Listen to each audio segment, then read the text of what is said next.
ዘዎች ቀልዳቸው አይደለም። ባህር ኃይል አቋቁመናል። ባህር ኃይል ተቋቋም ነው። ባህሩ በጣም ቅርባችን ስለሆነ በቀጥታ የደህንነት ስጋትና የሉዓላዊነት ችግር ስለሚያመጣ እዛ ርቀን ወደብ ሸቀጥ ነው ብለን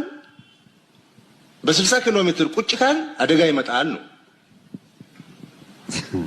አደጋ ይመጣል። የቀን ጉዳይ ነው እንጂ አደጋ ይመጣል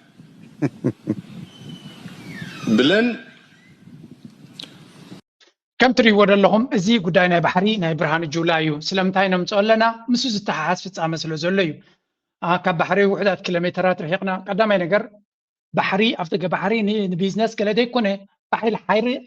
حيل بحري سلامتاي اقول منات فلطري اللي قال سالو حيل بحري كان قوم زخالنا كبحر نيشتي قريب ناس رحقنا سلازلنا بو بحري ني ودبن بيزنس نترايلنا خنقسنا ينخلينا حدقا خمصنا سلازغل حيل بحر قيمنا تدالينا لنا سلازي حيل بحرنا نابي كم زاتو دمع الناس يبنا له እና በላይ ይዛረብ ዘሎ ኩሉ ዝንሪዮ ዘለና ናብ ወታደራዊ ዓላማ ዳንበር ነሲቪላውን ቁጠባውን ዓላማ ከም ዘይኮነና ንሪ ዘለና እጂ ነዚያን ምንታይና ነምፃ ዘለና ምክንያቱ እዚኦም ሰባዚያቶም ሽግሮም ኩሉ ግዜ እና ባአሰ ዝኸይድ እምበር እና ጎደለ ዝኸይድ ሽግር ስለ ዘይብሎም ዋይ ኣብዚ ስምዑ እጂ እንታይ ይብሉ ኣለዎ ባለም ዘምፅዎ እዩ ላይ የቀረበው አዲሱ የወደቡ ውዝግብ በወደቡ አዲሱ ውዝግብ ተፈጥሯል። በከፍተኛ አመራሮች ምክክር ቢደረግም መፍትሄ ላይ መድረስ አልተቻለም። ጠቅላይ ሚኒስትር አብይ አህመድ በጉዳዩ ጣልቃ እንዲገቡም እየተጠበቀ ነው። ካፒታል ጋዜጣ እንዳስነበበው በጅቡቲ ወደብ ውዝግብ መፈጠሩንና በዚህም ውዝግብ የእግድ ውሳኔ መተላለፉን ገልጿል። በጅቡቲ በኩል ያለው የኢትዮጵያ ወሳኝ የንግድ መስመር ከባድ ስጋት ውስጥ መውደቁን የገለጸው ዘገባው ይህም አዲስ ፍቃድ የተሰጣቸው የኢትዮጵያ የመልቲ ሞዳል ትራንስፖርት ኦፕሬተሮች ላይ እግድ መጣሉን ተከትሎ መሆኑን ጠቅሷል። በወደቡ የተላለፈው ይህ የእግድ ውሳኔ በፌዴራል ከፍተኛ ባለስልጣናት አስቸኳይ ጣልቃ ገብነት انتايم زبل زلو ودب 95% نقدناتنا بجبتينا نمصو نجبتي بزح ገንዘብ نخفل علينا دو قلدو نابلكان نجبتي 10 ጊዜ ክሽምጥ ጥዋዝ ውዕሉ ዝነበሩ ሕጂ ድማ ምስ ጅቡቲ ጸገም አጋጥሞም ኣሎ what is this problem እቲ ጸገም ድማ بنورمال ደረጃ ክፍታሕ ዘይክል ምናልባት ኣብ መንጎ መራሕና ጅቡትን ኣብ መንጎ ናይ ኢትዮጵያ ኣብን ክራኸቡ ክኽእሉሎም ኣብ ላዕለዋይ ደረጃ እምበር ብደረጃ ታሕቲ ክፍታሕ ዘይክል ከቢድ ብድሆዩ ገጢሙ ዘሎ ይብልለው ኣርጋ ብዙሕ ብዛዕባ ይዝረብ ዘሎ Standoff between Ethiopia and Djibouti is intensifying. You know, landlocked Ethiopia depends on Djibouti. It uses Djibouti's ports for all its imports and exports. Over 90% of Ethiopian imports and exports pass through Djibouti's ports. Ethiopia has been trying to diversify its use of foreign ports. It wants to have access to ports in a neighboring country. In 2023, at the end of 2023, Ethiopia wanted naval forces to be deployed. Its naval forces to be deployed in Djibouti to secure the Jora port. Djibouti disagreed. Then Djibouti signed an agreement with Saudi Arabia. بحفشة انتايو زنريو زلنا إثيوبيا تا أبزي وانزي زعبي كفال ناي ودا بواغا قلوتو تقوم اللبوتا نسددان ندقن نوشت انتو ندقت سودان كاب دقتهم صون بودا بجبتي ودا بجبتي دما አይተረዳዱን አለው ብለንቅ እኔ ብዙ ቪዲዮታት ከወጽቀኒ ያነ ተገዲሰ ስለዘይራ ወንበር ትጽርጊያታት ጠዋዕ ኢልኹም ዘሎን ኣብቲ ጽርጊያታት ውን ስለምታይ ጅቡቲ ከምዚ ጌራ ንናትና ነጋዶ በአዝዩ ሕማቅ ጽርጊያታት ከም ዝኸዱ ትገብሮም ዘላ በአሻጥር ህዝቢ ኢትዮጵያ ቁጠባና ኢትዮጵያ ንከይ ዓቢ ብናይ ወፃኢ ሓይልታት ዝግበር ዘሎ እናበሉ ምን ይንክብልዮም ቀንዮም ለካ ጅቡቲ በአታቶም ዓጊባ የላን እዚ ድማ ከምዚ ዓገበት ብዙ ምልክታት ይዘሎ ቀዳይ ነገር ጅቡቲ ወላ እኳ ኢትዮጵያ ኣዝያ ገዳስ ፓርትነር ናቶም ተኾነ ጅቡቲ ሎጂስቲካል ሃብ እዩ ማለት ኣበይ ቦታ ትሪእዎ ኣለኹም ዝበለፀ ኣብ ቀርኒ ኣፍሪካ ወይ እውን ኣብ ምብራቕ ኣፍሪካ እውን ክትብሎ ትኽእል ኢኻ ገለ ካብቶም ዝበለፁ ወደብ ኢንፍራስትራክቸር ዘለዎ ጅቡቲ እዩ ወላ እውን ብዓለም ደረጃ ተወዳዳሪ ወደብ እዩ ዝበሃል እሱ ስለዚ ኢትዮጵያ ናብ ካልእ ክትከይድ እያ ገለ እንተተባሂሉ እውን ንጅቡቲ ከሲራ ክትከይድ ደዋፃ ኣይኮነን ምክንያቱ ኩሉ እቲ ኢንፍራስትራክቸር ናተን ኣብኡ ዘቕንዐ እዩ መንገዲ ባቡር ኣዊድ ኣሎ ካብ ካልእ ከተምፃእ ኣይትኽእልን ኢኻ እታ እንኮ ንሶም ዝፅዕርዋ እንታይ ትፈልጥዮም እቲ ሃርጌሳ ዝበሃል ወይ እውን ዓሰብ ድማ እቲ ቀንዲ ዝሓልምዎ እዩ ስለምንታይ ሎጂስቲካዊ ዝኾነ ይኹን ለውጢ ከይገበሩ ብቐጥታ ነቲ መንገዲ ባቡር ንእሽተይ ኮኔክሽን ጌርካ ክትጥቀም ስለ ትኽእል ዝብል ኣብ ርእሶም ስለ ዘሎ ብሓፈሻ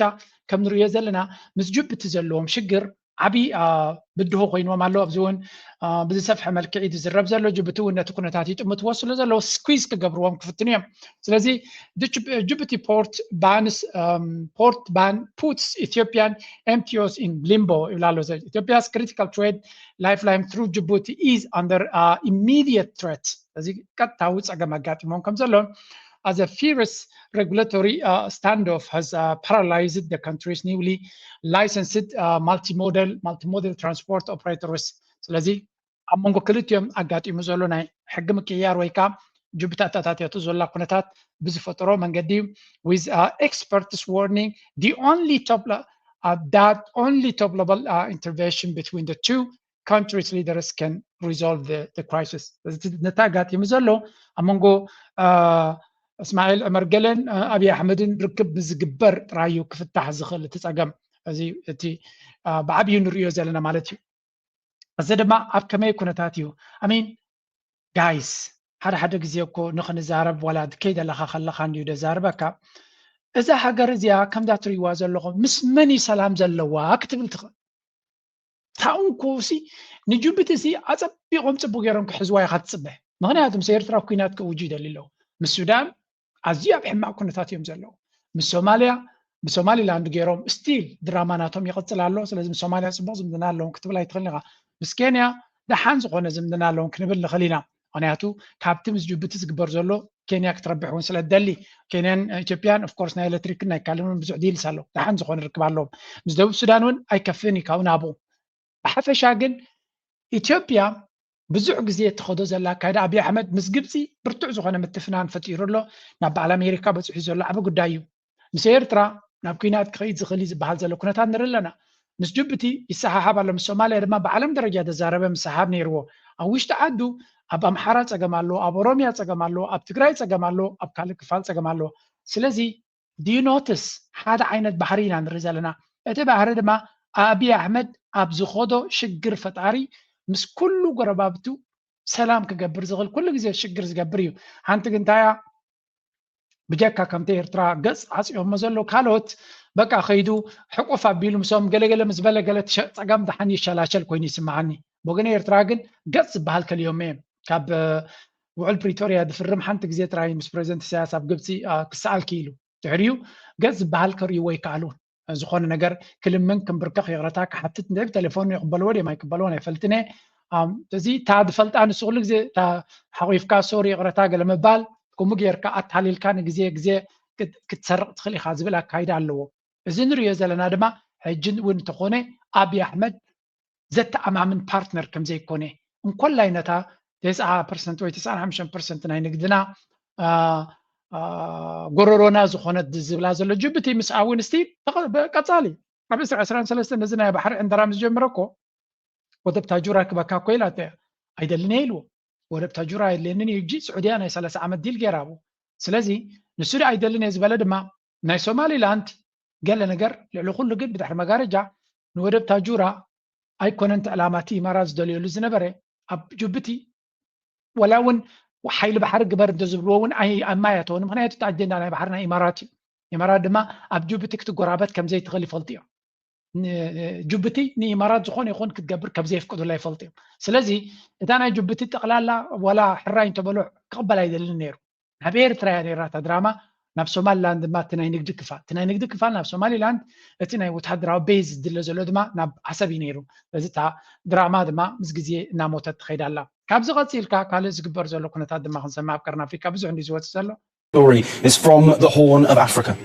Eritrea has withdrawn from a regional bloc amid rising tensions with its neighbour Ethiopia. The bloc is called the Intergovernmental Authority on Development, IGAD. It was established to promote regional stability and food security in East Africa. The bloc includes Ethiopia, Djibouti, Kenya, Somalia, Sudan, South Sudan and Uganda. Eritrea too was a member of IGAD to contribute to regional stability. Unfortunately, over time, and especially since 2005, IGAD has not only failed to meet the ሕጂ እዚ ከም ትሪእዎ ዘለኹም እዚ ጉዳይ ናይ ኢጋድ ኣዘራርባ ርእሲ ኮይኑ ዘሎ ምክንያቱ ኤርትራ ካብ ኢጋድ ወፂያ ዝብል ሓደ ዓብይ ሄድላይን ኮይኑ ብብዙሕ መንገዲ ይዝረብ ኣሎ why is this kind of attention ክመፅእ ክኢሉ እንድሕሪ ኢልኩም ድማ እዚ ሪጂናል ብሎክስ ዝበሃል ንኣሜሪካ ነቲ ናይ ኣሜሪካ ብፍላይ ዩኒፖላር ወርልድ ናይ ዓለምና ምሕደራ ናይ ኣሜሪካ ዕብለላ ብምንታይ ተረጋግፆ ነይራ እንድሕር ኢልካ ንኩለን ሃገራት ክትእምን ግዜ የብላን ስለዚ እንታይ ትገብር ነይራ ነዘን ሪጂናል ብሎክስ ዝበሃላ ንዓታተን እያ ትቆፃፀር ስለዚ ኣብ ኣፍሪካ እንተኮይኑ እቲ ኢኮዋስ ዝበሃል በቲ ምዕራብ ኣፍሪካ እንተኮይኑ ኢኮዋስ ዝበሃል ብሰሜን እንተኮይኑ ገለ ኣለዎም ብደቡብ እንተኮይኑ እቲ ሳድቅ ዝበሃል ኣሎ ብምብራቅ እዚ ናይ ኢጋድ ዝበሃል ማለት እዩ ከምኡታት ተጠቂሞም ከምኡ ናይ ሳሕል ካንትሪዝ ዝብል ካልእ ነገራት ገይሮም በዚ እኩብ መንገዲ እያ ንኣፍሪካ ከተመሓድራ ትመርፅ ነይራ ማለት እዩ እዚ ንሪኦ ዘለና ሕጂ ኤርትራ ካብቲ ኢጋድ ወፂያ ዝብል ከም ሓደ ዓብይ ኣጀንዳ ኩልዮም ዘብልዎ ዘሎ ብዙሕ ኣርቲክል ዝፀሓፍ ዘሎ እዚኻ ኤርትራ ዋላ ሌጂቲሜት ሕቶ እንተነበራ ካብቲ ጉዳይቲ ክትወፅእ ኣዛረባ ርእስቲ ምዃን ግን ኣይተረፎን ስለዚ ኤርትራ ዝበለቶ ምክንያት ኢጋድ ኩሉ ግዜ ኣንፃር ረብሓ ኤርትራ ምስ ከደ እዩ ኣብ ተፈላለየ ኩነታት ኣንፃር ረብሓ ኤርትራ ክብገስ ከሎ ንረብሓ ናይቲ ዞባ ክኸውን ከሎ ንኤርትራ ግን ኩሉ ግዜ ኣንፃር ሃገራዊ ረብሓ ናይቲ ሃገር ስለ ዝኸይድ ናብቲ ቦታቲ ምዃን ንኤርትራ ዘርብሕ ኣይኮነ ጥራይ ዘይኮነስ ጎዳኢ እዩ ልኡላውነት ናይ ኤርትራ ኣብዚ ድፍር ኣነ ኣብዚ ውሳነ ናይ ኢጋድ ዝገበረቶ ጥርጥር የብለይ ምናልባት እቲ ታይሚንግ ከዛርብ ይኽእል ኸውን ኣብዚ ሕጂ ሰንሲቲቭ ግዜ ዘለናሉ ምናልባት እቲ ግዜ ትክክለኛ ነይርዳ ኣይነበረን እምበር ንኤርትራ ንክትውረር ኣብ ኣዲስ ኣበባ ኮይኑ ኣብ ዝፍክር ዘሎ ዋላ ሓንቲ ስጉምቲ ክወስድ ዘይክእል ስጉምቲ ዝግደፎ መግለፂ ከውፅእ ዘይክእል ክኹንን ዘይክእል ተጠንቀቕ ክብል ዘይክእል ኦርጋናይዜሽን ብትክክል ኢትዮጵያ ጆኺ ዝብል መራሒ ኢና ንርኢ ዘለና ባይ ዘ ወይ እዚ ናይ ኢጋድ መራሒ ዘሎ ናይ ኢትዮጵያ ሚኒስትር ጉዳያት ወፃኢ ዝነበረ እዩ መጀመርያ ኤርትራን ኢትዮጵያን ሰላም ክገብራ ከለዋ 2018 ሚኒስትር ጉዳያት ወፃኢ ናይ ኢትዮጵያ ዝነበረ እዩ ስለዚ ፎሬን ፖሊሲ ናይ ኢትዮጵያ ብኢጋድ ገይሩ እዩ ዘተግብሮ ዘሎ እሱ እዚ ሕጂ ከም ኖርማል ጌርካ እዩ ዝረአ ዘሎ ኣብ ኣፍሪካ ባይ ዘ ወይ ኣብቲ ኮንቨርሴሽንስ ኣብዚ እውን ኤርትራ ፅቡቅ ጌራ ከሲሳ ዘላ ከም ትብልዎ ዘሎ ኣብዚ ከም ትሪእዎ እንታይ ደላ ነይራ ኤርትራ ብዙሕ ግዜ ኣብ ናይ 2007 ዝነበረ ገዳብ ልዕሊ ኤርትራ ክወርድ ከለውን ተመሳሳሊ ነይሩ 2018 ኤርትራን ኢትዮጵያን ፅቡቅ ዝምድና ምስ ሃለወን ኣብ ዝነበረለን ግዜ ግን እቲ ኢጋድ ዝበሃል ምስ ኤርትራ ፅቡቅ ርክብ ስለ ዝነበረ ዋላ እኳ ኤርትራ ዓባ ብርክቶ እንተዘይገበረት ምናልባት ንኤርትራ ክጎድእ ዝኽእል ረብሓ ይነበሮ ንኸውን ኤርትራን ኢትዮጵያን ፖለቲካዊ ፀገም ከጋጥመን ከሎ ግን እዚ ሳድቅ እዚ ኢጋድ ዝበሃል ንኤርትራ ብቐጥታ ኣንፃር ረብሓ ሒዙ ዝቕፅል ምዃኑ እዩ ስለዚ ኤርትራ ነቲ ኩነታት ትሪእየሉ ዘላ መንገዲ ትክክለኛ መንገዲ ምዃኑ ይገልፅ እዮም ኣብዚ እስከስምዕዎም What is the significance of Eritrea's withdrawal from IGAD, especially ሕጂ እዚኣ ክንሰምዓ እንዲና ቅድሚያ ሓደ ኮመንቴተር ናይ ኤርትራ ዝበላ እስከንስምዑ ኣብዚ ብዓረብ ዝበልዎ እንተሪኢኹም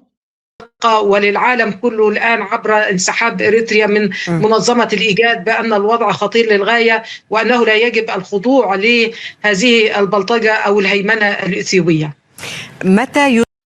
بحفشة كمزي أبزني عرب ميديا كمزي بالوزلو إرترا كاب إيجاد نخطوات استجدت تلو مغنيات الله مغنيات له لونتا كدفر هذا حجر أبال حجر نايتا إيجاد زخونة لونتنا إرترا نخدفر ناتنا إرترا كدفر مالت قال يقوم نت كنتات بغربة زي كاتل وصلوا زلوا لونتنا نمتفار كنا منتاي أبي أحمد كم زخده نتوم زي تذكركم ما كان زخاخركم كم فتنينا. የቀይ ባህር አክሰስ የሰጠው ውሳኔ ማን ወሰነው? ካቢኔው ይሆናል ብለን የካቢኔውን ዶክመንት እናገላብጥ የለም ካቢኔው አይቆም የለም ምክር ቤት ይሆናል የወሰነው ብለን ብንወስን ምክር ቤቱም አልነበረ ምክር ቤት አያውቀውም ውሳኔው የለም የኢትዮጵያ ሕዝብ ሪፈረንደም ወስኖ እንዳይሆን እንዳይባል ነበር እኛም ያኔ ስለዚህ እንታይ ዝብል ዘላ ኣብዚ ናይ ኤርትራ ከም ሃገር ንኽትቀውም ኣብ ኢትዮጵያ መን ይወሲንዎ ይብል እዚ ዘረባ እዚ ጠፊዎ ኣይኮነን እዚ ግን እንታይ እዩ ነዚ ሓድሽ ወለዶ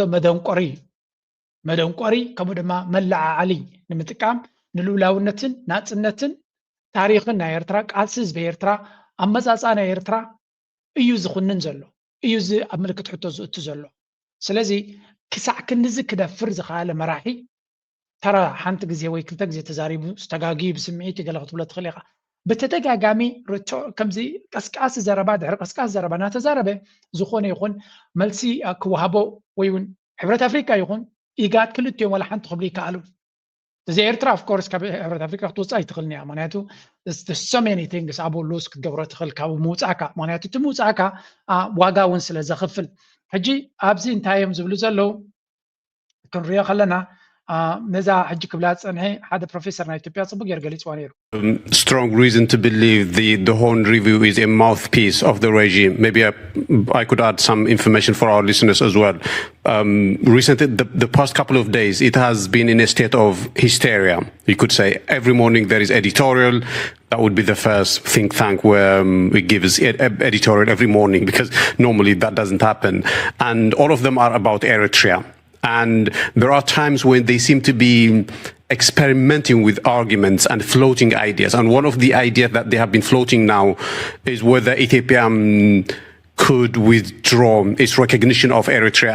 ሕጂ እንታይ ዝብሉ ዘለው ኣብዚ ብዙሕ ግዜ ኣምፂናልኩም ኢና ንሕና እቲ ሆርን ሪቪው ዝበሃል መልሓስ ናይ ብልፅግና ምዃኑ እዩ ዝገልጽ ዘሎ ታንክስ ፎር ኣድሚቲንግ ዳት እቲ ሆርን ሪቪው ዝበሃል ሓደ ናይ ቲንክ ታንክ ዌብሳይት ወይ እውን ፔጅ ኣለዎም ኣብኡ ብዙሕ ብዛዕባ ኤርትራ ኩሉ ዓይነት ክፋእ ኣንጻር ኤርትራ ይዛረቡ ኣለዉ ንናፅነትና ይኹን ንኻልስና ይኹን ንፖለቲካዊ ስትራክቸር ናትና ይኹን ንመርሕነት ናይ ኤርትራ ይኹን ከመይ ይመስል ናበይ ይኸይድ ኣሎ እንታይ እቲ ስትራቴጂ ኩሉ ዓይነት ተንኮላት ነቲ ክጥቀምሉ ዝኽእሉ ምኽንያታት ኩሉ ፓብሊሽ ገብርዎ ኣሎ ብኣርቲክልስ እዚ ድማ ሂስተርያ ከምዚ ዳርጋ እንታይ ኢና ንብሎ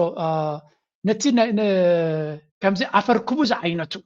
ዓፈር ኩቡ ናይ ግድን ክንብሎ ኣለና ዝበሃል ከምዚ ተዓቢስካ ዝነበርካ ኣፍካ ክትዛረቦ ዘለካ እሞኻ ንልውላውነት ናይ ኤርትራ ዝደፍር ዘረባ ንምፅሓፍ ከም ስትራቴጂ ተጠቂሞምሉ ከም ዘሎ እዩ ዝነግር ዘሎ ሕሉፍ ሓሊፎም ንናፅነት ናይ ኤርትራ ዝሃብናይ ኣፍልጦ ክንስሕቦ ኣለና እዩ ዝብል ዘሎ ታመልሲ ናይ ፕሮፌሰር ህዝቅኤል ኣዝየ ፅብቕቲ ኣብዚ The document acquiescing Eritrea's de facto independence, I think that's what he means. There is no Council of Ministers minutes. There is no parliamentary action. Well, he says that there is no. He said that he couldn't figure out who made the decision, the final decision, for instance, to allow Eritrea to hold referendum to. So time ዝብሉ ዘለው ናይቲ ዓቢ ክንሰምዖ ፀናሕና ናይ ኤርትራ ናፅነት ወይ እውን ኣፍልጦ ናይ ኤርትራ መን ይሂብዋ ንመን ከም ዝሃባ ክፈልጥ ከም ዘይከኣለ ይዛረብ ዘሎ ድራማ እንድዩ ግን ታ መልሲ ናይ ፕሮፌሰር ህዝቅኤል ብጣዕሚ ፅብቕቲ እያ hasn't made that decision. The parliament hasn't made that decision. The TPLF alone made that decision is what he is projecting. That's what he's basically saying. It's a step in the point that you made about delegitimizing Eritrea's independence. See, we looked for it everywhere. Said, what a stupid way of putting it. Like, I could have told him that there is no document to look for because we know the Council of Ministers hasn't decided. We know there was no parliament that decided on this issue because Eritrea was independent, not because of by de jure act, but by de facto winning of the war. እንታይ ዝብሎ ዘሎ yes ቀዳማይ ነገር ስቱቢት እንዲ ተዘራርባ ናቱ እዩ ዝብሎ ዘሎ ነቲ ፕራይም ሚኒስተር ኣብ ካቢነ ረኸብናዮ ናብ ባይቶ ረኸብናዮ ናብ ገለ ረኸብናዮ ናብ ገለ ዝብሎ ዘሎ ወቅት ረኽበይ ትኽእልኒ ኢኻ ምክንያቱ ኤርትራ ባይቶ ናይ ኢትዮጵያ ተኣኪቡ በቃ እዛ ሃገር እዚኣ ናፅነታ ስለ ዝግባእ ክንህባ ኢና ኢሉ ይኮነን ሂብዋ ብቕልፂ ማይ ረኺባቶ እዩ ዝብል ናፅነት ናይ ኤርትራ ብቕልፂ ምስ ተረጋገፀ እዩ ስዒራ እያ ናፃ ኮይና ኤርትራ ስዒራ ኢላ ስለ ዘይደቀሰት ሕጋዊ ነገርካ ስለ ዘተግበረት ደኣ እዩ እምበር መጀመርያ ናፅነት ናይ ኤርትራ ህወሓት ኣይኮነን ሂቦም ወይ እውን ናይ መለስ ዜናውን ብፅዑቱን ተጋሩ ስለ ዝነበሩ እዮም ሂቦሞም ዝብል ሓሶት እዩ ዝብል ሓሶት እዩ ኤርትራ ናፅነታ ውፅኢት ናይቲ ዝተገበረ ቃልሲ ውፅኢት ናይቲ ዝተገበረ ቃልሲ እቲ ቃልሲ ድማ ሌጂቲሜት ወይ ቅቡል ዝኾነ ሕጋዊ መሰረት ዘለዎ እዩ ምክንያቱ ነቲ ፌደሬሽን ብዩኤን ዝቆመን ኮላይ መን እዩ ሰይርዎ እንድሕር ኢልካ እቲ ንጉስ ናቶም እዩ ስለዚ ኤርትራ እቲ ናይ ቀደም ታሪክ ናትና ናይ ኣካል ናይ ጣልያን ነርና ኣካል ናይ ትበግዛት ነርና ኩሉ ዝምግደፎ ኣቦቱ ኣሎ ማለት እየ ንሱ እኹል ምክንያት ኣለና ኤርትራ ካብ ኢትዮጵያ ተፈልያ ነዊሕ ዓመታት ይቕረታ ኤርትራን ኢትዮጵያን ዘተሓሓዝ ታሪክ የለን ብናይ በዚ ናይ ዩናይትድ ኔሽንስ ይኹን ብናይ ካልኦት ኣህዛብ ኣጠማምታ እንድሕር ኮይኑ ኤርትራ ታሪኻ ኣካል ምምፃእ ናይ መግዛት ኤውሮፓ ስለ ዝኾነ ኤርትራን ኢትዮጵያን ዘራኽብ ታሪክ የብለናው ንሳቶም ኣይተገዛእናን እዮም ዝብሉ ኤርትራ ግን መግዛእቲ ናይ ጣልያን ነይርዋ ቅድሚ መግዛእቲ ናይ ጣልያን ድማ ናይ ቱርካውያን ነይሩ ናይ ግብፃውያን ነይሩ ስለዚ ኤርትራ ነዊሕ ዝኾነ ምስ ኢትዮጵያ ዘይራኽብ ታሪክ ኣለዋ ነዊሕ ታሪክ ኣለዋ ሕጂ ነዚ ኩሉ ሓሺሾም ቶም ምዕራባውያን ነዚ ኩሉ ገዲፎም ነዚ ኩሉ ረሲዖም ምስ ኢትዮጵያ ፌደሬት ገይሮም ኤርትራ ፌደሬሽን ገይሮምላ እቲ ንሳቶም ዝገበሮ ፌደሬሽን እንኮላይ ብዘይ ፍቃድ ናይ ወለንቱ ትንጉስ ናቶም ስለሰበሮ ኤርትራ ናይቲ ቀደም ዝነበረን ተደመሮ ናይቲ ፌደሬሽን ምፍራስን ሕጋዊ መሰል ኣለዎም ንኽቃለሱ ተቃሊሶም ድማ ተዓዊቶም ስለዚ ስነ መጎት ወላ ኢንተሌክቹዋሊ በቲ ናቶም ዝመፅኦ መንገዲ እውን ተመጉትካዮም ኤርትራ ያትዕወት ኣብዚ ኤርትራ ያትስዕር ኢትስ ቨሪ ክሊር ስለዚ እቲ ስነ መጎት ናይ ኤርትራ ድማ ካብቲ ንሳቶም ዝደልይዎ ንላዕሊ ርሕቀት ከይዳ ድማ ብትክክል ንሳቶም ክማጎትሉ ብዘይክእሉ መንገዲ ገይራ ስለዝዓፅወቶም ኣብያት ናቶም ትርጉም የብሉን እዩ ዝብል ዘሎ ኣቢ ስቱቢት ምዃኑ ዝገልፅ ዘሎ እምበር እቲ መልሲ ቅሩብ እዩ ነይሩ እዩ ዝብሎ tensions with Ethiopia. Well, I mean, the implications are quite vast because as a bloc, IGAD was initially set up to deal with the drought and the famine in that economic bloc. And later on, the mandate was increased, to political cooperation, to political interventions in time of conflict and also conflict prevention. And so what Eritrea is saying that they have now lost IGAD their proper mandate, or a mandate that they can trust because trust has been eroded between Eritrea, and they've cited issues of bias, saying that IGAD has been biased towards Ethiopia and has not taken its grievances seriously because they are supposed to act as a mediator in times of conflict. بحفشات سينماغوت بغيو إيرترا تبلو زلا أتي بزبتي أمازاز أنا إيجاد يكون كله كم حدا ناي regional body ناي زوباوي حيلي نتكون تاتا مفتاح كواسا يزقبو جن نوعك جبرت غينو زمن تكلم زخوانيو زمن سرح دمان ده سرح أبزا انترفيو نوح زبالتي أنت يبلو كرن أفريقيا تقند بنشناي وجن أجرجرنيو سلزي قاد ineffective وتسي زي بلو تكالن سأكنا إثيوبيا مخانون ردو نجاريو سلزي سأكنا إثيوبيا سلزخانة إيرترا كابت بوتاتي كابت organization نخت اللي مغنيات اللوايو كاب زيرو تبقي ساوي ونزي اللي نجاري يكون تجبر زلا عند حرتي قاد يسلت نيرتو زخون قداينا السودان قال مخانة أب سوماليا زلو سأقب قال مخانة أب إثيوبيا زلو سأقب مخانة حجي دما نابي إيرترا قصص قبرو زلو زخونة نجار كجبرم تراهي تزين إيرترا زحمة أبزوانه زي نتكونتات كتمتزيد ليه كلا دما أمريكا هذا حنت صحفتي من صحيفني يرمس لكم أمانيل بيدا مريم تبغى صحيفني أبيكس قالك زي خمسة من البعض انتهت ونسي لكم إيجاد يكون كالات عبس أجمع زلون معناته تزعبي باجت ناتن كابتن أمريكا يوني بولار سيستم كم دما اتناي USAIDs بحال زنبرة باجت كابيد مسؤولير سلزي نتنا أمريكا انكو قطرة وحيلة دمس فحزم regional bodies بحالو تما كندا قدس يوميرم أمريكا دما قوية لان غريفاتين زي نغرزي زي غريفاتو زي أكل باجت يبلون قول حتاون يبلون أبزوان زي من البات نتنا أمريكا بوتا من كتكو جميرو لمسيلكم إيروبا إيجاد أبزوان زي بزح باجت زبا إيروبا كالوت هجراتيوم سلازي توم باجت زبو زلو ربحاناتهم لك كمتنا أمريكا دينيرو ويس كاوز في الليل I don't know it has بحجي كرزلو أبزي حنتي analysis سكان اسمعيا أبزوات يازنا برد بجازيتنيا خالد مرجع زي حج خب الدبلوماسية واقع يدخلك أم بنتي كان توصيها تتقصل مجلس تحج غنيل كان تكونه إرترا أفتزوات تصاوتو زلا ترى عناوي يخون سلزلو حلم تعقبوا لنا قال قبور لنا خلقون شعو اكبي لن هاجرات دوسنون ولا بين خالك انت هلخا سمعي خاص مخنياتو افتنيت بركتي نناتنا من كينيا قلال مأمني تايكونت او كينيا مسؤول تفعلالي عليها مخنياتو كينيا نار اس اف سلتدقف زلا بسنك امارات نخلت يوم ار اس اف نبرهان بمعرض مرأي مالت نيسياسكا ببرهان تراغاغا سودان لحلمه كبيد واغا يبنعو እንዳخفله نزز خلف نجرات كاب كلنا بابالات إيجاد زلوا مبزحتن زمت نجرات كل سومال والتريرة هنا حبل هو المرجتي مسيسياس توصل له خناتات يلا ساوث السودان جنا أبز قداي كمرينا أوغندا زياتن كلن نتي إسياس بزعبا نفسون ناتو تراف تزوبا غير زريو تم قالوا كان عوهم حدا زي رجوع منفس زي تعيم رحي رؤسو رجوع ده يكون غير كامر قاله بعدنا بعد مسبين قليل يكون بمقل قالنا أمريكا كابومن العزة قلقل يلن زقلقل يلن لازم استف تزوبا زلو نجر ناتا مخاخور خودو خلو يشجرنا له زبل نجر كمتيو زن نبتاتو نتسلة المليس كمتاو كمتيا إثيوبيا غانا زي عندهم بدبودو بيقاد جيروم نفتم قالوا اندا خودو እዚ ዞባ እዚ ከይረጋጋ እኮ ጠንቂ ድኸውን ዘሎ መሳርያ እንዳቀበለ ከምዚ እንዳገበረ በምሓራ መሳርያ ቀብለልና ኣሎ ሱዳን መሳርያ ቀብላሎ ንትግራይ መሳርያ ቀብላሎ ዝብል ክስታት on pipeline አለው ማለት ነው ግዚያት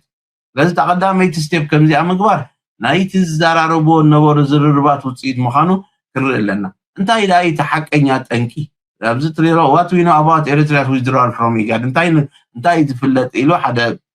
ሪፖርተር አብዱላሂ ተሳላድ ዝበሃል ሶማላዊ ጻሕፎ ተነጥብታት ክንረይና እንታይ ናብ ዝብጽሑ ነብዚ ውሳኔ ዝብል ቀዳማይ ቴንሽን ውዝ ኢትዮጵያ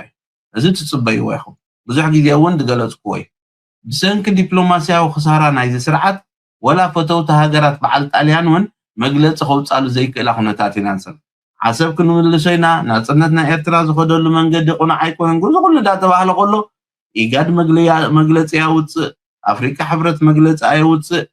ጥራሕ بسلام فتحوه دوبكم لما عندي دوبكم أخبروا بسلام فتحوه قال زبل مقلتي لو مزوجوا نير لازم حفشة الدبلوماسية وخسارة إيجاد إذن دخونا خلو سوق مبالم relations among Ethiopia بعفشة كم تريور لهم تي ناي خالد زربا قال كفال ناتوريتون ديوجن أب قداي ناي كمزي كمزي زلو درجة كمزي عينت مقابريا كوينو زلو organization ኤርትራ ሙፃን ዘይሙፃን እንታይ ተራክል ወይ ይኽል ስቲል ቀሊል ካውን ከም ዘይኮነ ብሕጂ ክረት ውፅኢት ኤርትራ ኦልሬዲ አክቲቭን ፓርቲሲፔት ገብራ ይነበረትን ዝብል ክስ ስለ ዘሎ ግን ኤርትራ ድማ ትዘለዋ ኩነታት ርያ ንዓ ከውን ዝኽል ውሳነ ያወሲና ዘላ ኣብዚ ከም ንሪዮ ዘለና ብዙሓት ሃገራት ኣብዚ ዋን እዚ ነዚ ናይ አልጀርስ አግሪመንት ክትግበር ከም ዘሎ ሕብረት አፍሪካ ይኹን ሃገራት ኤውሮፓ ይኹን ብምላቶም ብሓደ ድምፂ ንኢትዮጵያ ኣብ ውዕል አልጀርስ ክሰምር ከም ዘለዎ ይነግርዎ ኣለዉ ስለዚ ውዕል አልጀርስ ከተግብር ከም ዘለዎ ሕብረት አፍሪካ እኳ ሕውስውስ ዝበለ ዘረባ ክትዘራረቡ እንተደልይኹም እዩ ዝብል ክንዘራረብ ኣይኮነን ውዕል አልጀርስ ተገይሩ ክፍፀም ጥራይ ዘለዎ ብትክክል ግን ከም ንሪኦ ዘለና ኣብዚ ከባቢ እዚ ዘሎ ፀገማት ኣብ ግምት ኢኻ ናይ ዲፕሎማሲያዊ ድኽመት ናይ አብይ አሕመድ ደኣ ምናልባት እምበር እቲ ኤርትራ ካብ ኢጋድ ምውፃእ ኣነ ክሪኦ ከለኹ ኤርትራ ዝገበረቶ ኤርትራ ኩሉ ምክንያት ነይርዋ ካብ ኢጋድ ወረቐታ ክሰ ኩሉ ምክንያት ነይርዋ ምክንያቱ ከተገድዳ ይትኽእልኒ ከም ዝበል ኢልካ ከተገድዳ ይትኽእልኒ ኢኻ ኣብ ሃሊኻ ዝቕየር ነገር ኣሎ ድዩ ትሕቶስ እዩ ብግምት ኣሉ ግን እቲ ምውፃእ ድማ እታ ኤግዚት ትበሃል ድማ ዓባይ ሄድላይን እያ ስለዚ this is going to be yet to be seen ብሕጂ ክረአ እንታይ እዩ ውፅኢት ናቱ ክኸውን ኣነ ግን ነታ ቀንዲ ኣገዳሲት ኣብዚ ታሕመረት ዘላ ዝበልናያ ኤርትራ ምስ ስዑድያ ትገብሮ ዘላ እቲ ቀንዲ ኣገዳሲ ክኸውን ዝኽእል ንሱ እዩ ኤርትራ ምስ ስዑድያ ትገብሮ ዘላ ዝምድና ሕጂ ድማ ብመንገዱ ምስ ግብፅን ምስ ኣሜሪካን ዝግበር ዘሎ ኩነታት ኢትዮጵያ ድያ ዶሚኔት ጌራ ንኤርትራ ፀገም ክትፈጥረላ ወይስ እቲ ካልእ ማሕበረሰብ ዓለም ዝኸዶ ዘሎ ብፍላይ ጉዳይ ናይ ሱዳን ካብ ግዜ ናብ ግዜ ናብ ኣሳብ ዝኸደሉ ዘሎ ኣይናይ ሓይሊ ዝያዳ ውፅኢት ከምፅእ ብሕጂ ኢና ክንርኢ ኣነ ግን ክሪኦ ከለኹ ኤርትራ ኣብ ኢጋድ ኮይና ፀኒሓ ኣይፀንሐትን ኦኬ ኣው ሽባዊ ተትቕፅል ነይራ ክንዱ ዓብይ ፀገም ኣይመፀን ባህላ እየ ግን መኣስ ኢኸ ክምሃር ትትካል ማለሲ ንሕብረት አፍሪካ እውን ብዙሕ ግዜ ኢና ኮኒናዮ ዘለና ነዚ ኩሉ እናተገበረ ከሎ ልኡላውነት ናይ ሃገርና ተደፍሮ ከሎ ዘይምዝራቦምሲ ብኸመይ መንገዲ ክትፅመመ ትኽእል እንታይ ስጉምቲ እንተጌርካዮም ክምሃሩ ዝኽእሉ ንዝብሉ again this is a very tricky questions ግን እቲ ዝበለፀ ክፋል ኤርትራ ሓይላ ምህላዋ ዘድልያ ነገራት ድማ ትሓትት ኣላ ኣብ ዲፕሎማሲ ድማ ከምዚ ሕጂ ትጎዮ ዘላ ከምኡ እውን ዝለዓለ ሓይሊ ወሲኻ ክትጎይን ክትነጥፍን ተጀሚራ ንናይ ኣቢ ዕሸላዊ ኣካይዳ ስዒራቶ ክትወፁ ዘሎ ተኽእሎ ድሮ ወፂኣቶ እያ ዘላ ኣብ ቀውስን ሕምስምስን ኣትዩ ዘሎ ንሱ እዩ የግዳስ ተዓዊትካ ኢልካ ትትቅሰሉ ዘይኮነ ብዙሕ ፃዕሪ ክግበር ዘለዎ ብዙሕ ድኻም ዝሓትት ነገር ክኸውን ከም ዝኽእል ድማ ንምግማቱ ከ2015 እንደ አውሮፓውያን ዘመን ቀመር አንስቶ ደግሞ ኢራንን አባረው ሳውዲ አረቢያን ወዳጅ ያደረጉ ሲሆን የአየር የባህርና የምድር ግዛቶቻቸውን ለአረቦቹ አከራይተው ፋርሶችን መውጋታቸው አይዘነጋም። ሰሞኑንም ኢሳያስ ወደ ሳውዲ እየበረሩ ሲሆን ብልጽግናዎች ለዚህ አጻፋ የሚመስለውን ጉዞ ደግሞ ወደ ቴሄራን አድርጓል። በአፈ ጉባኤ ታገሰ ጫፎ የተመራ ነው የተባለለት የአዲስ አበባ አገዛዝ የልዑካን ቡድንም በኢራን የመከላከያ ተቋማት ጉብኝትን አድርጓል። ከም ንሪኦ ዘለና ኣብዚ ኤርትራ ምስ ስዑድያ ፅቡቕ ዝምድና ኣብ ክትፈጥረሉ ዘይኮነስ ኤርትራን ስዑድያን ዝምድናን ሽርክነተን ናብ ዝለዓለ ደረጃ ንከደይ ባሉ ብዞባ ይኹን ብቁጠባ ሽርክነተን ክዕብያ ኣብ ዝፅዕራሉ ዘለዋ ብልፅግና ፍሉይ ልኡኽናቱ ናብ ኢራን ሰዲዱ ናይ ዲፕሎማሲን ገለን ለውጢ ክገብር ዘይኮነ ኣብ ናይ ምክልኻል ኤግዚቢሽን እዩ ከይዱ ስለዚ ድሮናት ድዩ ኣፅዋር ንክገዝእ ይፍትን ከም ዘሎ ኢና ንርኢ ዘለና this is very very important ኤርትራ ነዚ እውን እኮ ሃይላይት ክገብሮ ይግባእ እዩ ምክንያቱ ንሳቶም ከምኡ ይገብሩ እዮም ስለዚ ኢራን ኣብዚ እዋን እዚ ብእስራኤል ቀዳመይቲ ታርጌት ኣብ ኮይናትሉ ዘላ ብልፅግና ግን ሕፍርትን ስክፍታን ስለ ዘይብሉ ምስ እስራኤል ብሓደ ኣለኹ እናበለ ካብ ኢራን ድማ ኣፅዋር ክገዝእ ዝፍትን እዩ ዝፍትን ሓይሊ ኢና ንርኢ ዘለና ስለዚ ኤርትራ እንተትገብሮ ነይራ እዚ ኣብ ዓብ ሄድላይ ምኾነ ነይሩ ብውሕዱ ሓደ 10-20 ኣርቲክል እንተፃሕፈ ነይሩ ናይ ኤርትራ ፍሉይ ልኡኽ ናብ ኢራን እንተዝኸይድ ነይሩ ኦቦይ ክንደይ ብርሃና ነርና ነዚ ክትሰምዕ ከለካ ቅርፅ ኢኻ ትብል እንታይ ዝኣመሰለ ፅልኢ ኣብ ልዕሊ እዛ ሃገርና ወሪዱ ዘሎ ክርዳእካ ይክእል ኣብ ምንታዮም ውዒላያ እዛ ሃገር ክንዚ ፀገም ዝገጥማ ዘሎ ምክንያቱ ንሳቶም ምስ ዝኾነ ይኹን ሓይሊ ክኸዱ ፀገም የብሎምን ካብ ዝኾነ ይኹን ሓይሊ ክልምኑ ፀገም የብሎም ኣሜሪካ እስራኤል ከም ኢራን ዝፀልዋ ከምዘየለዮም ዝገልፁ ኣብይ ኣሕመድ ግን ፀገም የብሉ ናብ ራሽያ ፀላኢቶም ነበሩ ካብ ራሽያ ኣፅዋር ክገዝእ ይደሊ ኦልሬዲ ሱ35 ገዚእ ኣለኹ ኢሉ ፕሮፓጋንዳ ይገብር ነይሩ ናብ ቻይና ከይዱ ገንዘብ ሃቡኒ ይብል IMF በቲሑ ይሕግዞ ስለዚ ከመይ ኤርትራዊ ኮይንካ ክትርኢ ከለካ ብዙሕ ነገራት ኣሎ እቲ ኣብ ኤርትራ ዘሎ መንግስቲ ብዙሕ ክዛረበሉ ዘይደሊ ግን ብዙሕ ፀገማት ከም ዘለዎ በዚ ኢኻ ትርኢ ፀገማ እንታይ እዩ እቲ ኣብ ኢትዮጵያ ዘሎ መንግስቲ ኩሉ ዓለም ክሕግዞ ፀገም የብሉ ሓታትነት ድማ የለን ስለ ኤርትራ ምስ ኢራን ዝኾነ እንተገይራ እቲ ምዕራባዊ ዓለም በቃ خلاص ጠርጠሪ ዝብል ኣንፃራ ኣብይ ኣሕመድ ወይ እቲ ናይ ኢትዮጵያ መንግስቲ ኩሉ ግዜ ከምኡ ወላ ግዜ ሃይለ ስላሴ ከምኡ ነይሩ ሕብረት ሶቪየት ትሕግዞ በቲ ድማ ኣሜሪካ ትሕግዞ እሞ ካብ ግዜ ዝሑል ኩናት ማለት ኮሙኒዝምን ካፒታሊዝም ዘይረዳድኡሉ ግዜ እዩ ነይሩ ኣብ ኢትዮጵያ ክኸውን ከሎ ግን ይረዳድኡ እዮም ኩሉ ግዜ ወላ ኣብ ግዜ ደርጊ ክልቲኦም ይዘራረቡ ነይሮም እዮም ክልቲኦም እዮም ዝሕግዝዎ ነይሩ ኣብ ግዜ ደርጊ ዝበሃል ደርጊ ምስ ሕብረት ሶቪየት ጥራይ ይርክብ ዘሎ እናተባሃለ ኣሜሪካ እውን ትሕግዞ ነይራ ስለዚ እዛ ጎረቤትና ሃገር ብዙሕ ነገራት ኣሎ ንዓና ቻሌንጅ ክገብረና ዝኽእል ዘለዋ ሓደ ግዜ እዛ ሃገር እዚኣ በዚ ዘላቶ ቅርፂ ክሳብ ዘላ ከመይ ጌርና ቀሲና ክንነብር ንኽእል ዝብሉ ኤርትራውያን ካብ ዜሮ ተበጊሶም ኣይኮኑን ስለዚ ኩሉ ዝንሪዮ ዘለና ኣብ መንጎ ዜን ክልተ ባይ ዘ ወይ ትፅቡቕ ነገር ኣብዚ ናይ ዜን ክልተን ሃገራት ፀገም ኣይኮኑን ኤርትራ ግን ትፅቡቕ መንገዲ እያ ሒዛ ዘላ እንተወሓደ ምክንያት ኣይሃበቶምን ኣላ እንታይ ዝብል ዘለኹ ኤርትራ ምስ ስዑድያ ርክብ ምግባራ ምስ ግብፂ ርክብ ምግባራ ካብ ኢራን ድማ ቁርብ ርሕቕ ምባላ ንኤርትራ ፅቡቕ እዩ ስለምንታይ ምክንያት ኣይትቦም እያ ዘላ ፀገም ኣብ ልዕሊ ኤርትራ ንክገብሩ ስለዚ እዚ ኩሉ ምስ ሕቱ ርክብ ኣለዋ ዶ ናበለ ሕቡኣት ኣርቲክላት ዝወፅእ ምስ ኢራን ኣፅዋር ይመፅእ ኣሎ ዶ እናተባሃለ ዝክሰስ ዝነበረ ፖለቲከኛ ናትካ ብግልፂ ኣብ ኢራን ድሕሪ ዝኸይድ ኣሎ ኮይኑ ንኤርትራ ክትከሰሉ ትኽእል ምክንያት የብልካን ስለዚ it's really it's your problem ነዚ ድማ እንኳዕ ከማን ፓብሊክሊ ይዛረብሉ ሃለዉ ንዓና እውን ኣገዳሲ ቢካዝ ብዘይ ወዓልናዮ ሽግር ክመፀና እውን ስለዘይ ንደሊ ንቐፅል ፖለቲካ ድራማ ፖለቲካታት ክንቀፅል ኢና ያልነውን ይሻሉ ስለዚህ ጭካኔ ማሳየት አለብን የሚለው ይሄ በመንግስት ደረጃ ወይም በአመለካከት አንድ አይነት የሆነ አንድ ቡድን ከመንግስት ጀምሮ የሚያራምደው ለዛም የፌደራል አማካሪ ተብሎ ቤተ መንግስት ተጠርቶ ምን ተብሎ ሮድ ማፕ ሰጠው የሚል ለኢትዮጵያ አንድነት ይታገላል ከም ትሪእዎ ዘለኹም ኦሮሞ ብጣዕሚ ከም ዝብደሉ ዘለዉ ኣብ ልዕሊቲ ናይ ኦሮሞ ኣይደንቲቲ ብዙሕ ሽግር ይመፆም ከም ዘሎ እዮም ትዛረቡ ዘሎ ካበይ ካብቲ መንግስቲ ናይ ብልፅግና ናይ ኣብን ብሓፈሻ ከም ትሪእዎ ዘለኹም መንግስቲ ናይ ብልፅግና ናይ ኦሮሞ እዩ ዝበሃል ግን ኦሮሞ ድማ በቲ ነገር እቲ ዕጉባት ከም ዘይኮኑን ሩይ ዝኾነ ጎነፅ ኣብ ልዕሊኦም ይካየድ ከም ዘሎን ኩሉ ግዜ ሽግር የጋጥሞም ከም ዘሎን ከምቲ ቀደም ዝነበረ ኣብ ግዜ likely referencing the Derg regime ከምቲ ቀደም old guard ተባሂሉ ይኖትስ the members of former military who were once defeated and disbanded ስለዚ ከምቲ ናይ ዘበነ ደርጊ ዝነበረ ተፅዕኖ ይወርዶም ከም ዘሎን እዚ ድማ ስደት የጋጥሞም ከም ዘሎ እዩ ዝነግር ዘሎ ካልእ ሕብረተሰባት እንታይ ክብሉ እንታይ ማለት እዩ እዚ ኣብ ኣብይ ኣሕመድ ዘለዎ ፀገም በብዙሕ መንገዲ ክትሪኦ ከለካ it's really this government has a lot of enemies ብዙሓት ፀላእትን መቀናቅንትን ከም ዘለዎ ኢኻ ትርኢ ግን again ወደ ዳር በዚ ኮይንበት ግን ይቕፅል ኣሎ ካልእ ኣብ ኢትዮጵያ ዝካየድ ዘሎ ወይ እውን ብዙሓት ሰባት ክፀሉ ዝኽእል ድማ ስምዑ እዚ Ethiopia first earned the temporary protected status TPS in October 2022. At the time, the U.S. Department of Homeland Security under the Biden administration cited conflict-related violence, humanitarian crisis, and natural disasters, including flooding and droughts, as key reasons for the designation. In June 2024, still under Biden administration, Ethiopia's TPS designation was extended for an additional 18 months based on similar conditions. However, with that second term now expired, ከም ትሪእዎ ዘለኹም ሓደ ኣገዳሲ ኩነታት እዩ ዝዝረብ ዘሎ ንሱ ድማ ነዞም ፖለቲካዊ ግዝያዊ ፖለቲካዊ ዕቑባ ዲኻ ክትብሎም ወላ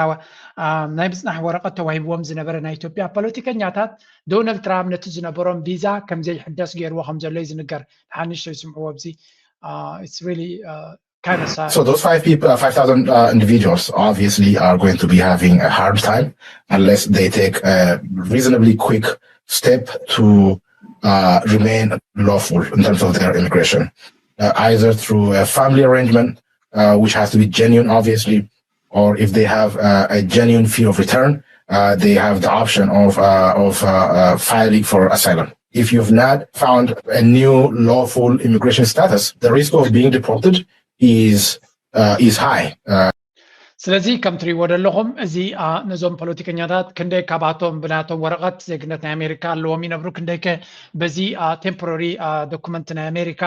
ተዋሂብዎም ዝነበረ እዮም ዝነብሩ ኣይፈልጥን እየ ግን ብሓፈሻ ብልፅግናን ካድረታቶምን ብጣዕሚ እዮም ሰለብሬት ዝገብርዎ ዘለዉ ክጥሮዝ እዮም ናበይኹም ክትኣትዉ ንፅበይኩም ኣለና ናብ እስር ቤት ክንእትወኩም ዝዓይነቱ ዘረባ እዩ ግን ከም ንሪኦ ዘለና ጀዋር መሓመድ ወይ እውን ልደታ ያለው ወይ እውን ኢንጂነር ይልቃል ዲዩ ገዱ አንደርጋቸው እዚኦም ሰባት እዚኣቶም ተተመሊሶም ኣብይ ኣሕመድ እንታይ ክገብሮም ከም ዝኽእል I think ምግማቱ ከቢድ ኣይመስለንን ስለዚ እቲ ኩነታት ከምዚ ዓብ ናይ ፖለቲካዊ ቴንሽን ኣብ ዘለዎ እንድሕሪ ስርዓት ናይ ኣሜሪካ ድማ ነዚኦም ሰባት ዲፖርት ክገብሮም መሪፁ then good luck with that human right drama ማለት እዩ human rights ብላብላ ዝብልዎ ሓደ ሓንሳብ እናሓዋሩን ድራማ ኮይኑ ከም ዘሎ ኢና ንፈልጥ ብሓፈሻ እዚኦም ሰባት እዚኣቶም ኣብይ ብኸመይ ክጥምቶም ከም ዝኽእል ወይ እውን እንታይ ዓይነት ስጉምትዎ ዘለዎም ከም ዝኽእል እንድሕር ተመሊሶም ንምግማቱ ቀሊል ኣይመስለንን ከቢድ ኣይመስለንን እንዳ ብሓቂ ኣዛራባ ርእሲ ዘሎ ግን ንሳቶም እውን ነዚ ኩነታት ዕቑባውን ክሓትውሉ ዝኽእሉ ኦፕሽን ከም ዘለዎም እዩ ዝንገር ዘሎ but again these are very important times ካልእ ኣብይ ኣሕመድ ነዚኦም ከም ዝክገብርና ሓሰበ ከሎ ብካልእ ድማ ንባዕሉ እቲ ብልፅግና እውን ይኽሰስ ስለ ዘሎ ምናልባት ነዚኦም ሰባት እዚኣቶም ኮንዶኾን ጠቕላላ ይኸፍኦም ኢልካ ክትዛረባ ይትኽእልኒ ኢኻ This past Wednesday, the World Organization Against Torture and the International Federation for Human Rights released a new report under their OBS initiative entitled The Illusion of Progress, Ethiopia's Human Rights Defenders Under Attack, highlighting conditions faced ከምዚ ንሪኦ ዘለና ሓድሽ ሪፖርት ወፂኡ ዝነበረ ድማ ብልፅግና ከምዚ ናይ ምዕባለን the illusion of progress ለውጥን ግስጋሰን ይገብር ከም ዘሎ ኣምሲሉ ግን ጠቕላላ እቲ ሕብረተሰብ ናይ ተዓዲ ኣብ ቀውስን ሽግራትን እናተወ ይኸይድ ከም ዘሎ ዝገልፅ ሓበሬታ እዩ ወፂኡ ዘሎ ስለዚ ናይ ኣብይ ኣሕመድ systematic repression of human rights ዋላ እውን ዶቼ ቬለ ለንቀነ ኣብ ሚድያ ብልፅግና ብዙሕ ፀገም ይፈጥረሎም ከም ዘሎ ሓደ ክሲ ኣቑሞም ከም ዘለው ስለዚ እቲ ኣቢዩ ዝኸዶ ዘሎ ኩነታት ካብ ግዜ ናብ ግዜ ከቢድ ዳንበር ፅቡቅ ከም ዘይኮነን ስለዚ ከምዚ መድረክ ኣብ ዘለወሉ ብዘይ ነዞም ብፖለቲካ ተነቃፊ ፕሮፋይል ዘለዎም ሰባት ናብ ኣብ ምስዳድ ክሳዕ ክንደይ ኣሜሪካ ክትውዕሎ ትኽእል ንፈልጦ የብልናን ግን ብሓፈሻ እቲ ነገር ግን ከም ዘሎ ጥራይ ንፍለጥ ካልእ ንቐፅል ኣብዚ ንቅናቄ አድማ ጠራ። ሁለተኛው የስራ ማቆም አድማ የማይቀላቀሉ ባለሙያዎች ወደፊት ለሚደርሱባቸው የመብት ጥሰቶች ኃላፊነት አልወስድም በማለትም አስጠንቅቋል። አገዛዙ በጦርነት ስጋትና ጭንቀት በእስርና አፈና ብዛት ሊገዛት በሚሻት ሀገር ውስጥ ዋና ዋና የማህበረሰቡ ችግሮችን ለማዳፈን የሚያደርገው ጥረት ቢቀጥልም የኑሮ ሁኔታው ግን ያንን ለማድረግ የፈቀደለት አልሆነም። ባለፈው ዓመት ለተደረገው የብልጽግናው የደሞዝ ጭማሬ እንደ አንድና ዋና ምክንያት ናቸው ተብሎ የሚጠቀ ካልእ እቶም ሓኻይም ናይ ኢትዮጵያ እቲ ከም ትሪእዎ ዘለኹም ንካልኣይ ክፋል ናይ ኣድማ ይዳለው ከም ዘለው ዝንገር ዘሎ እዚኻ ንዓቢ ሓደ ካብቲ ቀንዲ ዘፍርሆ ነገር እንተሎ እቶም ሄልት ኬር ፕሮፌሽናልስ ክገብርዎ ዝኽእሉ ኣድማ እዩ ስለዚ እዞም ሰባት እዚኣቶም ዋላ እውን ናይ ደሞዝ ወሰኽ ገይረ እንድሕር ኢሉ ዓቢ ምስቲ ካብ መጠን ንላዕሊ ከቢድ ዝኾነ ምንሃር ዋጋታትን ኢንፍሌሽንን ዝኾነ ይኹን ለውጢ ከምፅኣሎም ስለ ዘይክእል ዘሎ ካልኣይ ክፋል ናይቲ ዝገብርዎ ዝነበሩ ኣድማ ክጅምሩ ከም ዝኽእሉ እዩ ዝንገር ዘሎ ኣብ ድማ እቲ ገለ ካብቲ ቀንዲ ዝፈርሆ ነገር እንተለዎ እዚ ኣድማ እዩ ምክንያቱ እቲ ኣድማ ፓብሊክ ኣፕራይዚንግ ናይ ህዝቢ ምልዓዓል ክፈጥረሉ ስለ ዝኽእል ንሱ ድማ ነቲ ስርዓቱ እቲ ቀንዲ ሓደጋ ክኾኖ ዝኽእል ኩነታት ምዃኑ እዩ ዝፈልጥ ስለዚ he doesn't want this but ስለዘይደለኻዮ ተርፈካ ነገር የለን እዚኣቶም ድሕሪ ገይሮም ድማ መምሃራን ክስዕቡ ክእሉ እዮም ካልእ ፓብሊክ ሰርቪስ ዝሰርሑ ኣብቲ ናይ መንግስታዊ ስራሓት ዝሰርሑ ድማ ክኽተልዎም ስለ ዝኽእሉ ካልእ ተወሳኺ ፀገም ክኾኖም ከም ዝኽእል እዩ ዝንገር የተፈጸመው ከፍተኛ ድል የተገኘበትና በተለይም ደግሞ ያገዛዙ ሰራዊት እጅ ለመስጠት ቶሎ ፈቃደኛ ባለመሆኑ ከፍተኛ የሆነ የድምሰሳ እርምጃ የተወሰደበት ሁኔታ ነው ያለው። በዚህ ለአስጨራሽ 10 ሰዓት በወሰደ ውጊያ የጠላት ኃይል ፋኖ ከም ድማ እቲ መንግስቲ ክልቲኦም ብርቱዕ ዝኾነ ውግእ ያካይዱ ከም ዘለውን ክልቲኦም ድማ ተዓዊትና ዝበል ብወገን ፋኖ ግን ብንጹር ዶኩመንት ብዘለዎ ጭብጢ ብዘለዎ ኩሉ ግዜ ነቲ ዝገብርዎ ዘለዉ ኣነፂሮም እዮም ዘርእዩ እንታይ ሒዙ ኣለዉ ምንድነው ዛሬ እንታይ ሒዞም ኩሉ ብጭብጢ ስለ ዝዛረቡ ንዑ ዝያዳ ክትኣምን ትኽእል ብወገን ብልፅግና ዝብልዎ መብዛሕቲ ግዜ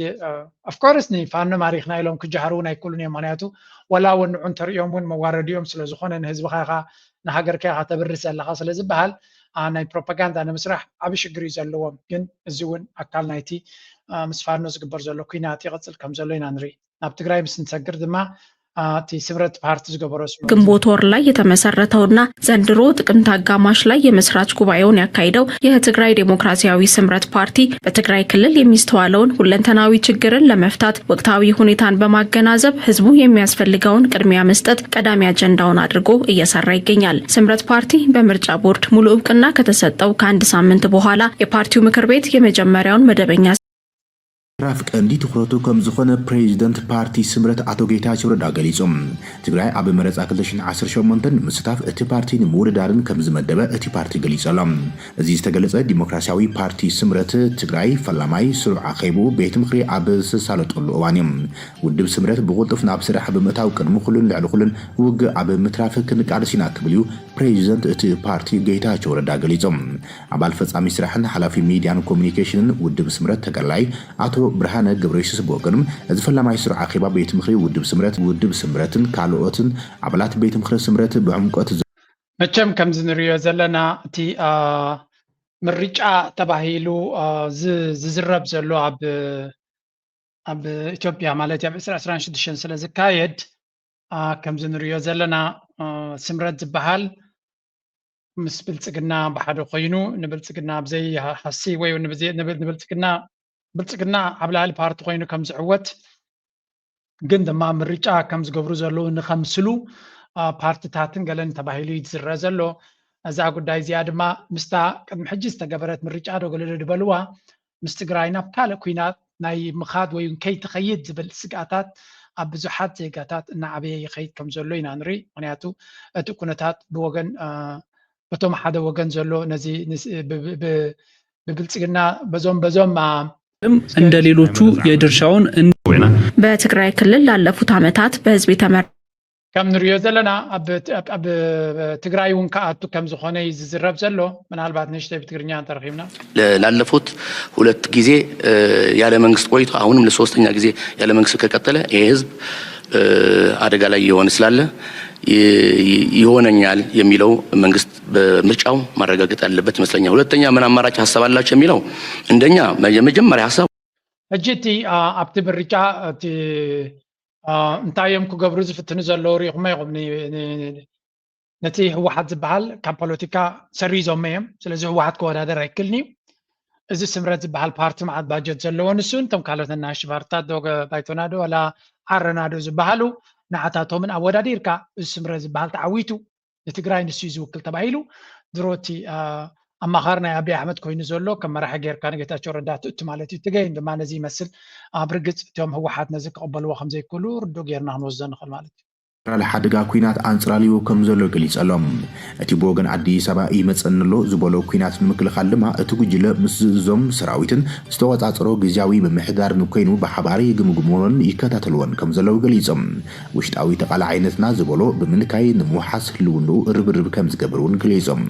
ወሓት ከምኡን ግዚያዊ ምምሕዳር ትግራይ ንዘካይድዎም ተኸታተልቲ መድረኻት ምድላው ፈጸምቲ ዓመታት ተመልኪቶም ኣብ ዝሕልፎ መልእኽቲ እዞም መድረኻት ብዋናነት ኣብቲ ከም ገጢሙና ዘሎ ሓደጋ ህልውና ዝበሎ ትኩረት ገይሮም ዝታይሙን መላ ኣመራርሓ ትግራይ ድማ ነዚ ሓደጋ ዝምጥን ቃልሲ ክግበር ብምርዳእን ብምውሳንን ዛዚምናልና ኢሎም ወሓት ኣብ ዘርግሑ ሰምና መልእኽቲ ህልውንኡ ንምውሓስ ካብ ዝኾነ ይኹን እዋን ላዕሊ ቃልሱ ኣብ ዝጠናኽረሉ መድረኽ ከም ዘሎ ዝገልጸ ኮይኖም እዚ ቃልሲ ዝዕወት እቲ ወሳናይ ዓቕሚ ዝበሎ ህዝቢ ክሳተፈሉ ተማሓፂኖም ወሓት ህዝቢ ዝብሎም ካድረታቱ ድማ ንህዝቢ እዚ እቲ ህወሓት በተኻለ ድማ ወታደራዊ ቅልጽምናቱ ኣብ ዘርእየሉ ዘሎ ኩነታት ኮይና ኢና ንሪኦ ዘለና እዚ ምልክታት እዚ ድማ እዘን ባንዴራ ነዚ ሰራዊትን ምስቲ ናይ ቅድሚ ሕጂ ዘጋጠመ ኩናት እውን ዘመሳሰሎ ነገራት ኣለዎ እዩ ኣብ ኩናት ክመጽእ ኣብቲ ቦታ ትግራይ ናብ ኩናት ክታቱ ኣብቲ ዞባና ድማ ተወሳኺ ኩናት ኩሉ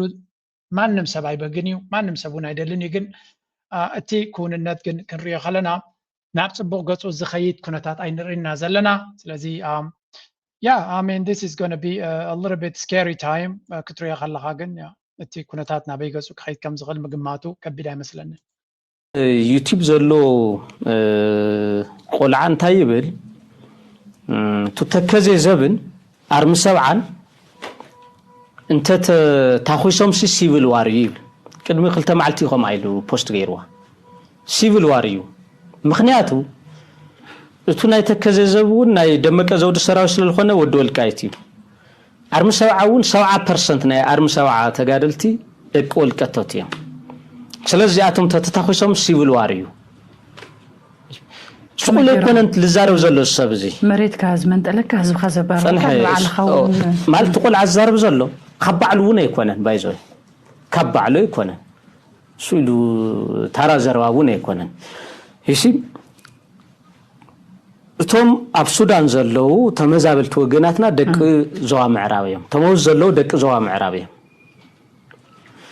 እቲ ናይ ደመቀ ዘውዱ የተከዘ ዘብ ወዶ ወልቃይት ኮይኑ ወልቀቶት ላመረበቶም ከይኸዱሉ እንታይ ይኽልክል ካብ ጎንደር ካውኸ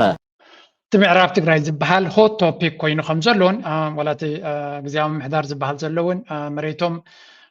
كحدقات بزح كقبر دليت كم زي بلوم قليل سنيريو سلزي again these are all ab critical زخونه جزية كم زلوين عن رزلنا كابوس إن أنا بيرتراق نمسكارنا حنتي زينا نيرا where was this أنك أنا دوت زينا نيرا ቲክቶከር አዶናይ ተፈቲሑም ፌደራል ፖሊስ ኢትዮጵያ ኣብ ትሕቲ ቀይዲ እቲዎ ዝነበረ ቀዳማይ ጽዑንተ ፈጣሪ ቲክቶክ 2018 ኢትዮጵያ አዶናይ ብርሃነ ኃይለ ሚካኤል ኣማስዩ ከም ዝተፈትሐም ኣብ ማሕበራዊ መራኸቢታት ተዘርጊሕሎም ሎሚ ከም ዝተፈትሐ ዝተፈላለዩ ሓበሬታት ካብ ቀረባ ሰባቱም አዶናይ ዘርጊሖምሎም አዶናይ 4 ሜዳልያታት ሽልማት ቲክቶከር መቸም ነዚ ወዲ መፍትሑ ሓደ ጽቡቕ ዜና እዩ it's really good ንምንታይ ተኣሲሩ እንታይ ኮይኑ ተፈትሑ መፍትሑ ጥራይ ይኹል እዩ ክፈትሖ ከም ዝኽእል ገምጋም ነይሩና already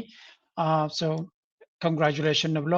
ሱራት ክፍትሑ ካብታ ርእሲ ከይወፃና ድማ ኤርትራ ዝተባሃለ ንምፍታሕ ብዘይ ሕጋዊ መስርሕ ዝተቐየዱ ናይ እምነት እስራት ንዝፅውዕ ትካል ንዝነጥፍ ኣይተ ዮሃንስ ኣሉላ ኣዘራሪባቸሎም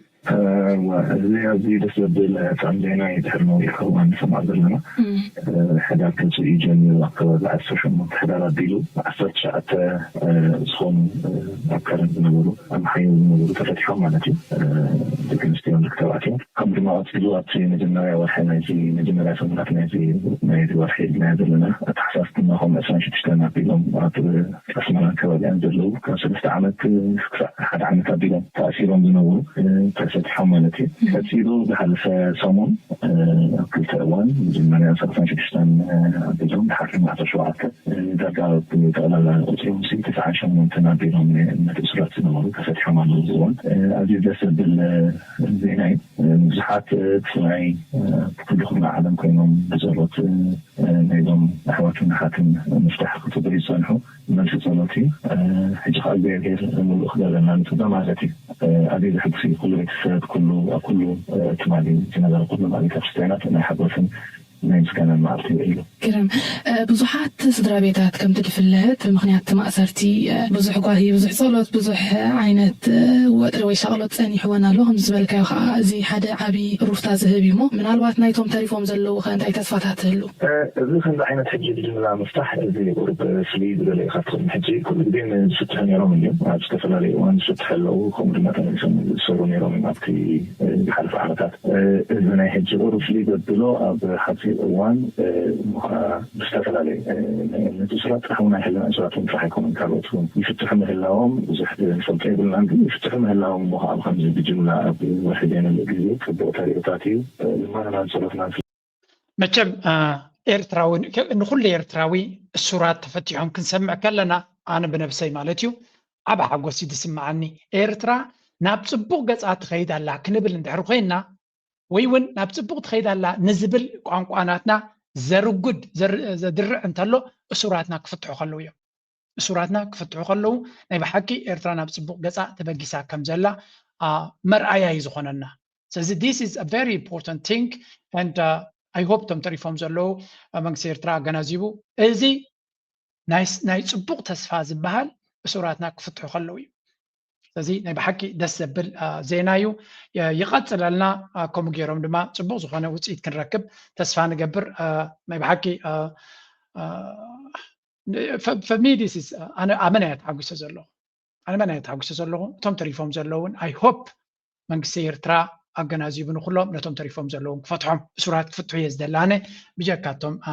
ردوا زخانة جبان زلهم ويون بزخانة توم كفتحوا زقبهم يفتحوا إرترا سبا كل سلام من رجعت نكرهوا لزخيل نزفت أمنا قرد ما صبوق تبقصص لزخانة نصبوق متبع عقد داسي كحول نقد سلام زيا لأنك أنا وزلا أنتي مجمرة من زيا خريجكم ياس مسوكلت أكايرت أكلات محبركم هجراويان ودابتاسن جدا كبابي أنيو ركب أكايدو نهلو كنت تهجر بمنصر زباون علماون بدهوتات حفشاوي لمعتاو بوليسين استراتيجي إيرتران مدرخاوي ترازيقاتاتن كمون مثل نقصنات سعود عرب زلو زمدنان شركنا تاوي مدبات المتقبار زلو ذليتن دحر مبراه أما العالم نزركبا محبركمات بمحيال أبركتو أن معزاز بعتوب تتحيز السر حل الزلو هاقراوي مدب كم سخونا قليسو أتو موكلت بوغنام زتوهبا مقلسي نقحاتو ما بريخو أبركتو أن معزاز كم زحقز بمتقاس كم وترو مسارع ماس إمام كاب أمز حتى تزبالي نمملا زلوهم قربنا تارقاقيسام مجم إذا سيلي مس محبركم إيرتراويان في السعودية أمباسادر وين جرسكي هير كومر ما ستافنا إمباسي بحكي صفوف صراحة كم صرح بزي خاطر يوم بريزنت هاجر إيرترا جيشو أبز خدلو نتو كنا تاتي تبقى مشاكم organized كوينم سنيم نتا every minute نايتي جزية نتا هقواف جزية تقيمهم أبجدا يكون أبريات ركب جيرهم زخا organization نايت محبري زريكا نايتي إمباسنا إيرترا أبي كومبليمنت كوهابو ميقبا زكام زعينا سراح بقليل زسراح أيكونن كاب كل دما مستي أب دياسبورا سلو سب كوفيل كام زرراب أكال نايتنا أتوزل لنا مدرخ سلو زيا نبحكي دس بلتني يعني راب كابا قتلنا لكن حدا إيرتراوي أي نرسع زعينا تسقبرا بوسس كان رايا زيانا كلتشان إثران حمشتن نعمدلو عدل كتبنا تغيليا زين كرامات ساب حلفا أب قوعي زين قبرا غيلان أب كلتشان إثران شدشتنقن بنهار خوين شاف دلو مدبات سلدوخنا إذا حفشاوي مرحات قميتو دلو سرحلو إنسان حيو نعو الدقيقة تشبتي وطنات تزرزيرهم بجزينا تلقوا بجبرها أم عباليهم مكتتالنا تجبر لهم كحيلو سلدلهم لازقول ذي حلافنا توسيدهم دلو أما حضرت زوباتاتهم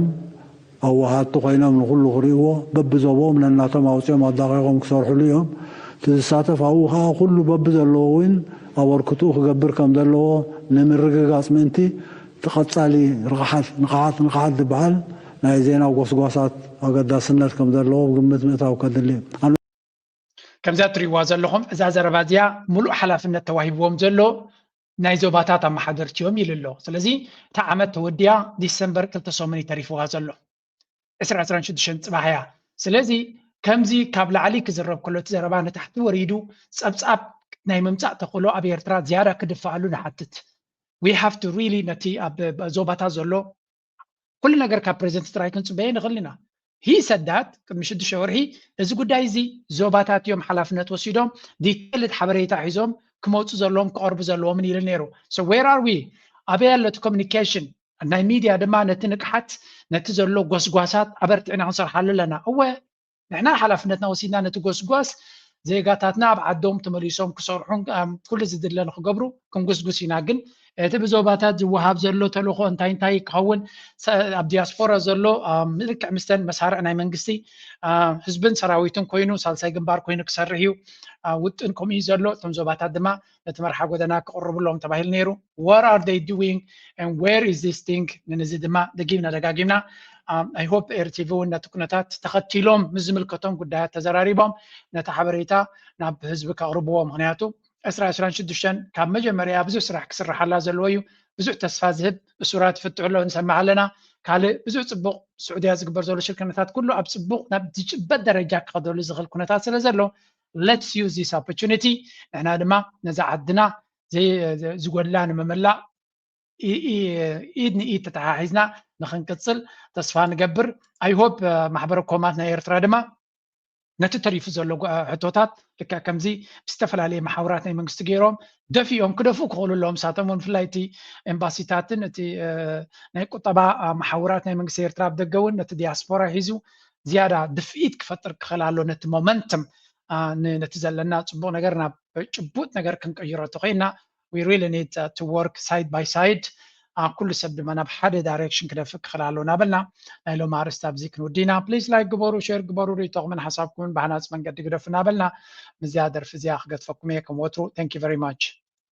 ተገበዩ ካልት ገበይ ኣለቡ ገቢል ኩሉ ጠልቡ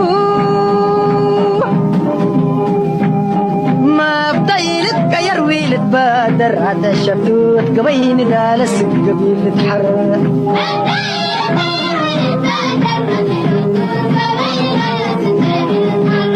ديل الناس الأمر داي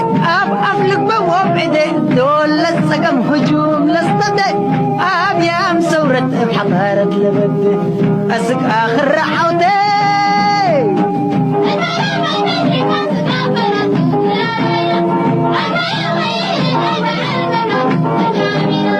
اتبادب ادبر الشبان سكاب كل اتوب الاباينا ادما يوقي حلق عيب على المبدا تودي شعبينا